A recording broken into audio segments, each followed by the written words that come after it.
Good evening, friends at the Sanctum Starktorum. This is your host, Stark, who welcome you into the library. Come in, and join the fun.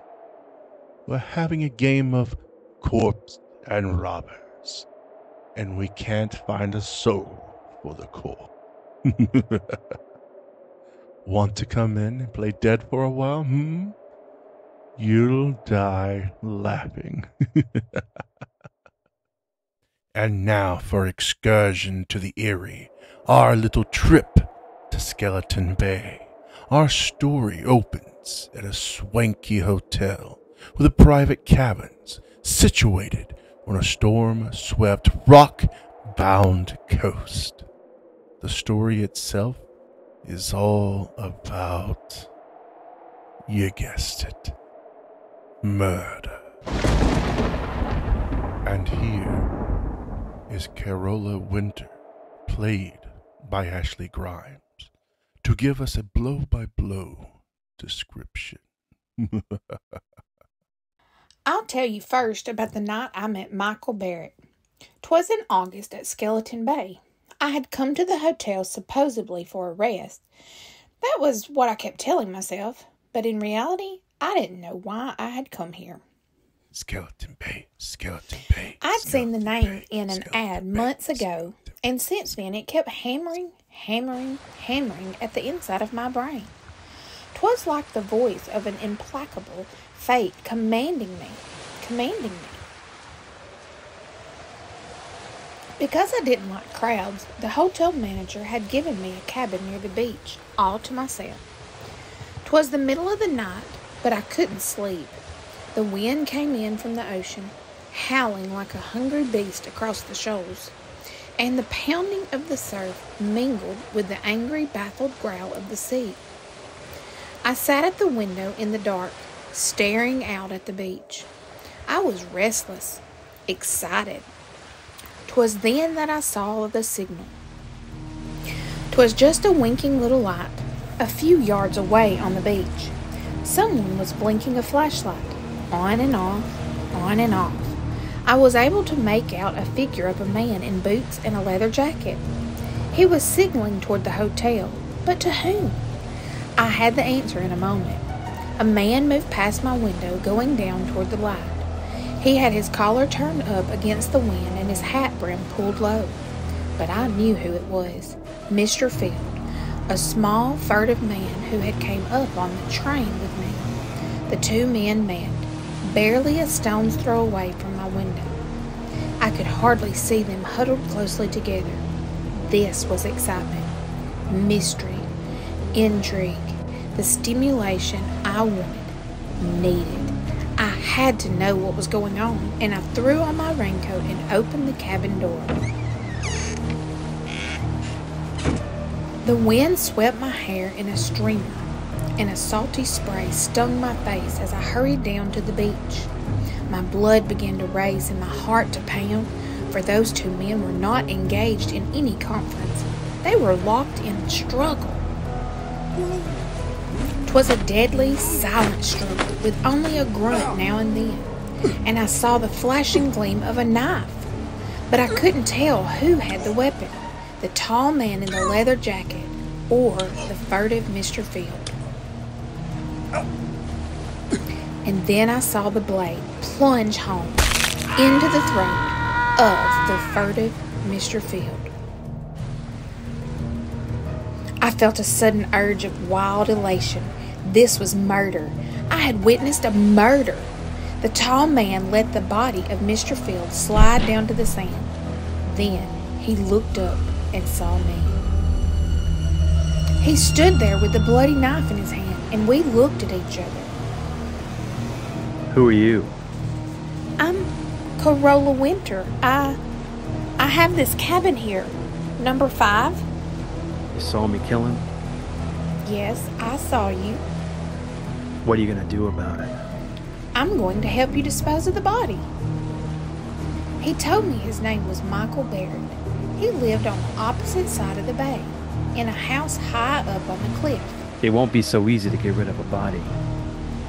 If I had the boat, I could take him out and drop him over, but it's too rough tonight. If there was some place to hide him for a day, I could come across on the boat tomorrow night. You can hide him in the closet in my cabin. Nobody will look there.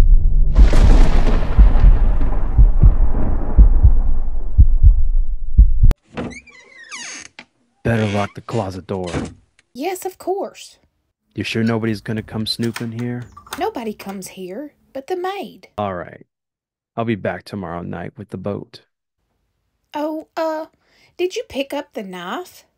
Yeah, I got it here in my pocket. Oh, well, I guess that's all. Good night, Carola.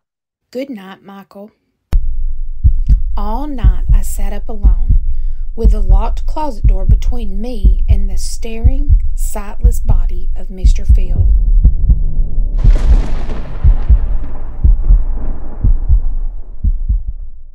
At breakfast the next morning, they had already discovered the disappearance of Mr. Field. Yes, the maid said his bed wasn't slept in at all. Do you think he could have committed suicide in the ocean? Well, he was such a sneaky little man. Of course, he may just have gone for an all-night hike, but in such weather, I hurried through my breakfast, listening to the gossip all around me. Now, in broad daylight, I could hardly believe the thing had already happened last night. And you know, the hotel manager thinks it might be murder. I heard him phoning for the police. Police? I hadn't counted on that. Why? Anything wrong, young lady? You look sick. I do feel a bit dizzy. I think I'll go get some fresh air. Oh dear, poor girl. It must be quite a shock to her. She came up on the train with Mr. Field. Out in the open air, I let the wind cool my fevered face as I hurried down toward the beach. It was only 9:30 in the morning, a whole day, a whole evening before Michael could come for the body. And the police would be around all day, investigating, snooping, and all the time Mr. Field would be sitting in my closet, staring blankly out of his sightless eyes.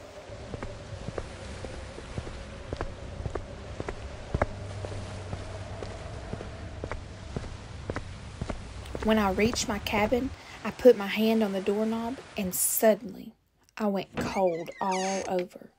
The door was unlocked. I stood as still as a statue, listening.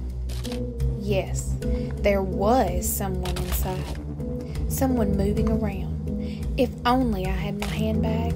I had a pistol in it that I always carry for protection. But it was inside on the dresser. Slowly, I pressed the door open. A half inch, an inch, and the door creaked. Is that you, Miss Winter? The maid. It was only the maid, of course. She'd been making up the bed. Why hadn't I thought of that? Miss Winter, is that you? Yes, it is I. What are you doing in that closet with those keys? They're just my pass keys, Miss Winter. I was just going to tidy up the closet. I didn't ask you to do anything to that closet. But that's a part of the job, Miss Winter. I'm supposed to do it in all the rooms. Well, you leave this one alone. Keep away from that closet. Do you hear? Well, yes, Miss Winter. I was only trying to help. When I want your help, I'll ask for it. Please leave at once. Just as you say, Miss Winter. I'm sorry if I did anything wrong. Did she suspect anything? I hadn't liked her tone. Why had I been so sharp with her? Now she'd surely think there was something in the closet. Something she shouldn't see.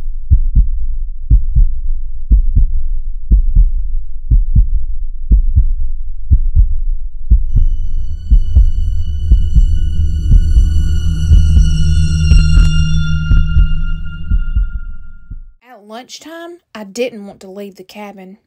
I sat at the window, and I could almost feel the sightless eyes of Mr. Field staring at me through the closet door. Someone at the door. Who? Who? Just a minute. Miss Winter? Miss Carola Winter? Yes, I'm Miss Winter. Oh, I'm sorry to trouble you, Miss Winter. I'm Detective Sergeant Smith from headquarters. May I come in for a moment? Yes, please do. What can I do for you, Sergeant Smith? We're out here investigating this Mr. Phil business. He hasn't turned up yet, has he? Oh, well, I'm sure he will sometime. Well, I wish I could be so sure, Miss Winter. What do you mean? We've gone through his room and found some mighty interesting things there. Interesting things? Seems this Mr. Field was in some sort of racket. There's a good chance he may have been murdered. You don't say. Yeah, I understand you came with him on the train. Yes, that's true. Did you have any conversation with him on the train? No, none at all. Hey, you're the Carola Winter who writes the mystery novels, aren't you? The same? Well, I've read every one of them and they're darn good, Miss Winter. Thank you. Do you think you'll get a plot out of this? I mean, you know, Mr. Field?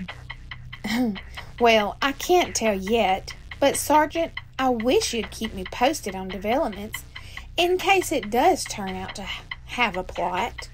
Oh, I sure will, Miss Winter. Oh, by the way, we found this picture among the papers in Mr. Field's room. I'm showing it to everybody around in case they might recognize it. It's an old newspaper item, maybe 10 years old. Can't figure out why he was carrying it around. It's about a guy named Wycliffe that's wanted for murder. Here, take a look at it. I felt the blood racing in my veins, pounding at my wrists. The pictures of the man named Wycliffe, who was wanted for murder, was a picture of Michael Barrett. It looks as if Michael Barrett is a lucky guy, with a beautiful woman ready to commit murder for him. But what he'll do when she runs out of victims and begins looking at him with a calculated eye. Oh, by the way, you don't have to worry about our eerie spirits bothering you anymore. No, I've made a resolution that ghosts will not be allowed out of their graves after dark. Unless, of course, they have a pass to leave the grounds. Let's get back to that rock-bound coast of Skeleton Bay and see how Carola entertains the grisly guest in her closet. I don't remember now how I got rid of that Detective Smith. I told him I had never seen the man in the picture and then sent him away. The day was interminable. From my window, I could see the guests moving about the beach, but none of them went in swimming. The weather was too rough. I wondered if Michael would be able to bring the boat over tonight. If not, how much longer could I sit guard over Mr. Field in the closet? Now and then, I'd see Detective Smith poking around on the beach, and then, without warning, he was standing over the very spot where Michael had stabbed Mr. Field.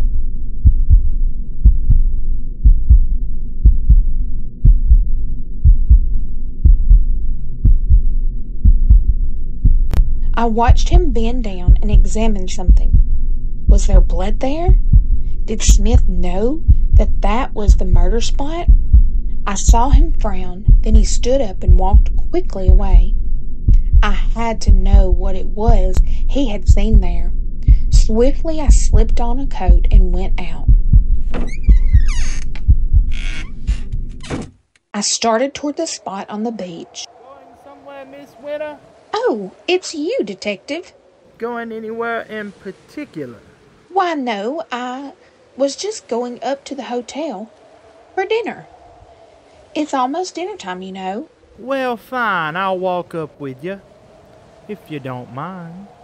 Not at all. Can I help you? Take your arm? Oh, thank you. Sand is so soft. Ah, and it's still wet. We had high tide last night. Hmm. Miss Winter, Yes? are you a sound sleeper? Why do you ask? Well, I just thought maybe you might have heard something last night, like a fight or something. A fight? I was just looking at the sand back there, down near your cabin. It's all messed up, stamped around. Well, what has that got to do with me?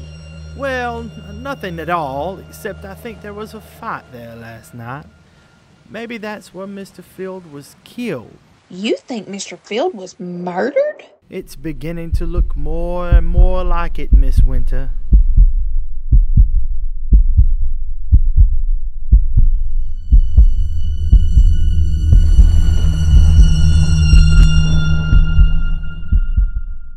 Somehow, I don't know how, I managed to get through with dinner. I hurried back to the cabin.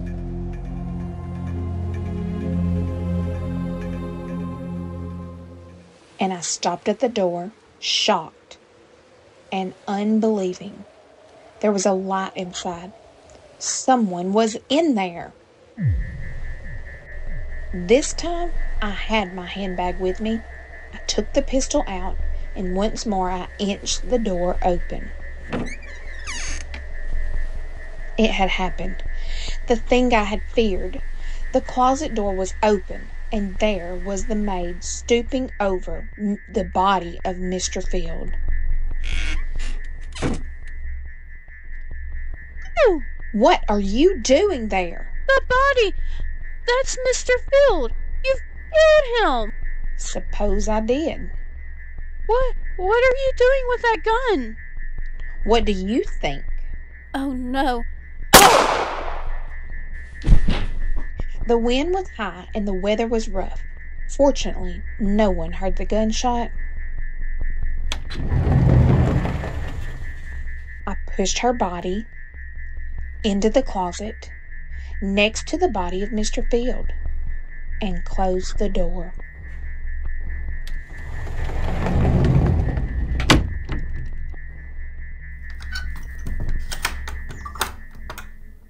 Now I was a murderer too.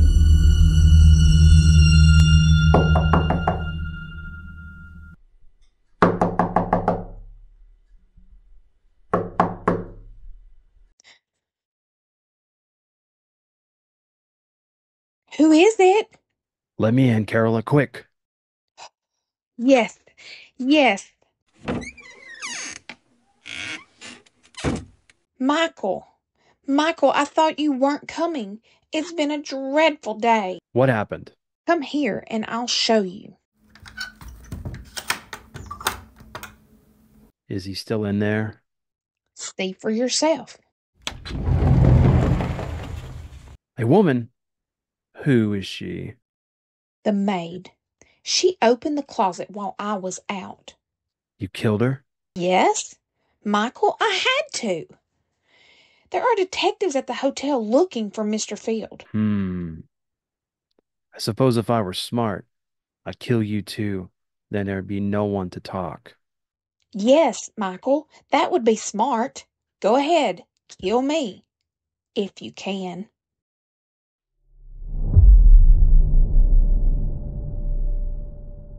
I knew he couldn't kill me because I had seen it in his eyes. We were two of a kind, both wild, both reckless, both eager for the thrill of danger. He, too, wanted to be like the wind. We had both been brought together by some force stronger than either of us, and we loved each other. Carola, darling. Michael!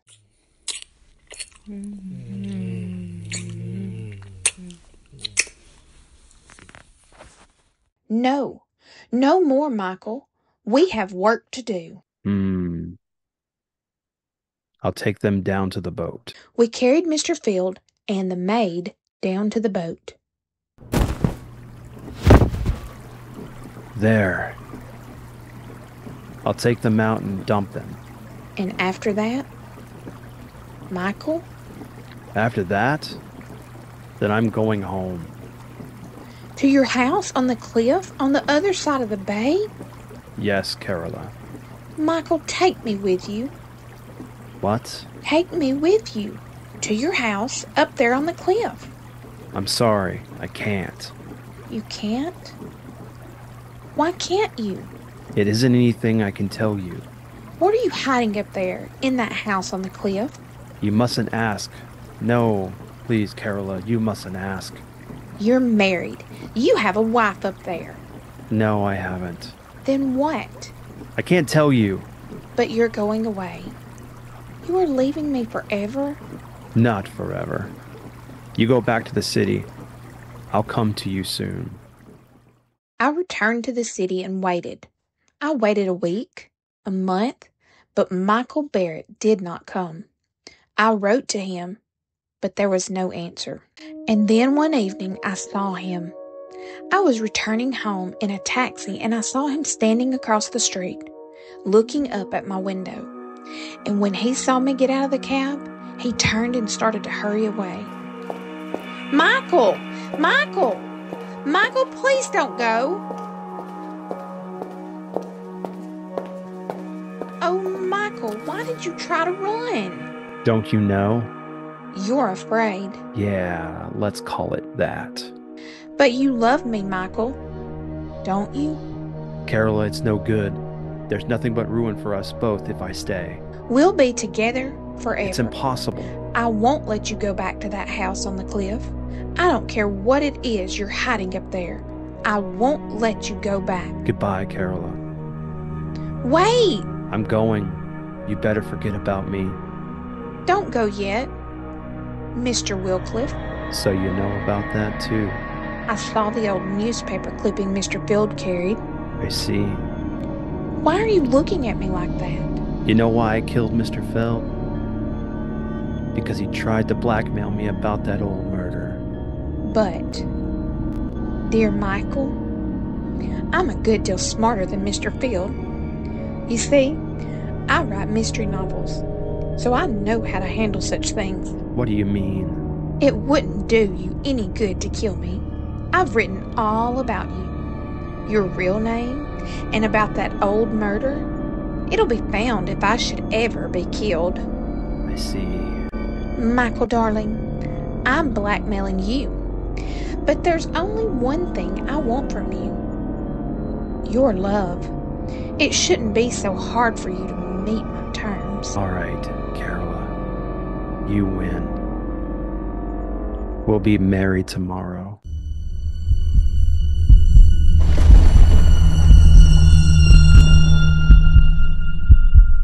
Soon after we were married, Michael began going out evenings, once, sometimes twice, a week, and staying out all night. He had returned late the next day. When I asked where he had been, his temper would flare up into something terrible.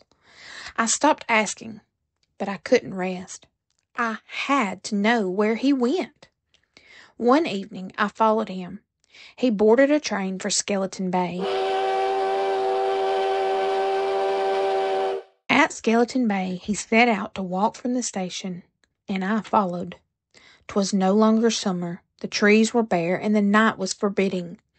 I kept behind him when he skirted the bay to the narrow road which led up toward his house high on the cliff. 'Twas a small stone house. The wind whistled around it, and against it, and above it. I stole to one of the windows. 'Twas barred, like a prison. Carefully I raised my head above the sill and peered into a lighted room. Michael was there, with a woman. For the first time in my life, I knew the meaning of frustration and jealousy. Michael had told me he wasn't married, but this woman, I had helped him to do murder. I had killed for him. I had lied to that detective for him. And all the while, this was the secret he had been keeping from me. I opened my handbag and took out the pistol. I looked into the room again. The woman was alone now. Michael was gone. So you came up after all. Michael! You sneaked out. You knew I was here. I'm sorry you saw through that window. Is that your secret? That woman? Part of it. But it's the part you mustn't know. But I do know it now. That's why I gotta kill you. Knife? You've still got that knife? Yes. And I've got this, Michael. Ugh.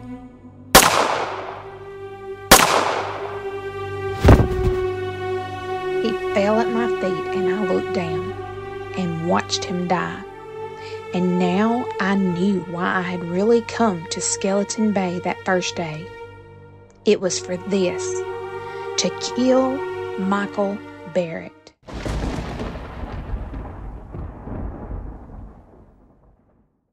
So, he's dead at last. You've killed him. You, the woman in that house, you saw me kill him. Yes, I saw you. What are you going to do about it? Help you dispose of the body. Of course. Help me dispose of the body? Those were the very words I had said to Michael Barrett down there on the beach. And now this woman was saying them to me. Who are you? I am Lisbeth Wycliffe. I'm Michael's sister. His sister? And you want to help me dispose of the body? You see those bars on those windows? Yes? I have been a prisoner in this house for 10 years. What? Michael killed the man I was going to marry 10 years ago. He murdered him. But this house, this prison. Michael brought me here. He kept me prisoner because he knew if I got free, I would tell the world he was a murderer. Then that's the secret. The secret he wouldn't even tell me. I shot her. Yes, I killed her too. There, outside the house, and she fell beside Michael. And I rolled both the bodies over the cliff, down into the sea.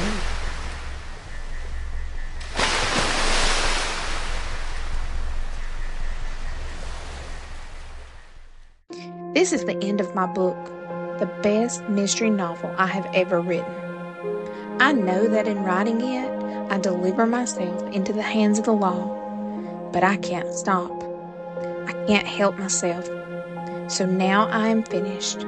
I will mail it to my publisher and wait for Detective Sergeant Smith to come and get me. It looks as if Carola's mystery novel will earn a lot of money after she's executed. But I'd say it's, tainted money. Why tainted? Because she'll be dead, and ghosts can't own money that so taint hers. You know, Carola would have been better off if she'd remembered the pen is mightier than the sword, because the sword is leading her right back to the pen anyhow. Hello everyone, and welcome to the Sanctum Starktorum. I'm your host, Stark. Episode 2, we're finished. And it's because of you that this even happened.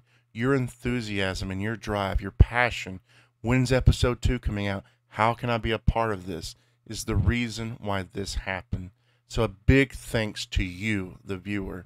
Thank you so much for your enthusiasm and your feedback. And I've been head over heels about this because it is awesome. Just a quick note that episode 3 is being fast-tracked. Normally I like to get these out closer to the first of the month, but, you know, some things happen. And so we've already got some people picked for parts. Some voices is already in for the editing process, but I am looking for some people. I will be reaching out to some people. But I want to thank my actors because they are the heart and backbone of all this. They put in so much work, and they're the ones that just make this pop, right? I'm just the sprinkles who put the music and the atmosphere, but they're the ones who is truly, you know, the heart of all this. As for the dinner guest, RetroTiburon and Omega Ace Gaming came back. I'm very thankful that they were willing to come back and voice those parts. My wife, Lizzy, played the maid. She was so enthusiastic about wanting to come back, and I said, you know what? I think you'll do such an amazing job as the maid who finds the body. Slonkbomb, she plays the sister and did such a wonderful job. I know she was so nervous about this, and I told her, I was like, listen, you're going to do an amazing job, and she did. She knocked it right out of the park. I'm very thankful that she was a part of this. My brother from another mother, Jonathan Grimes, returns as Agent Smith. He was the radio person last time, and I think he did such a wonderful job playing our detective. He gave me 3 different versions of the detective, and I truly wanted the southern slick, detective, and I thought that was funny and interesting. Someone I've been getting real close to, friend-wise, lately, Dad Level Podcasting. I truly, truly wanted him as Michael Barrett. When I first picked the script, I was like, I want his voice as Michael Barrett, and sure enough, he did such an amazing job. And thank you so much, Vince, for doing this for us. Again, you guys make or break this. And last but not least, close friend of mine, someone I consider a sister, Ashley Grimes, was nice enough to take over the main role as Carola Winter, because the original actress, she was kind of difficult to work with, and I hate to say that, but Ashley really took it last minute, did it for me, and anything that I needed changed, she was willing to do it ASAP, and you did such an amazing job. I was bragging on you today, no less, about how wonderful you did. You added a extra flavor to the character that originally wasn't there, and that's why I'm always telling people, don't look these radio shows up. I want you to put your flavor on this and make it interesting. And if I need anything different, I will tell you. But thank you guys. Thank you to my cast. Thank you to everyone who's involved. Thank you for the listening. Until next time, this was the Sanctum Starktorum. Pleasant dreams. Yep. Sorry.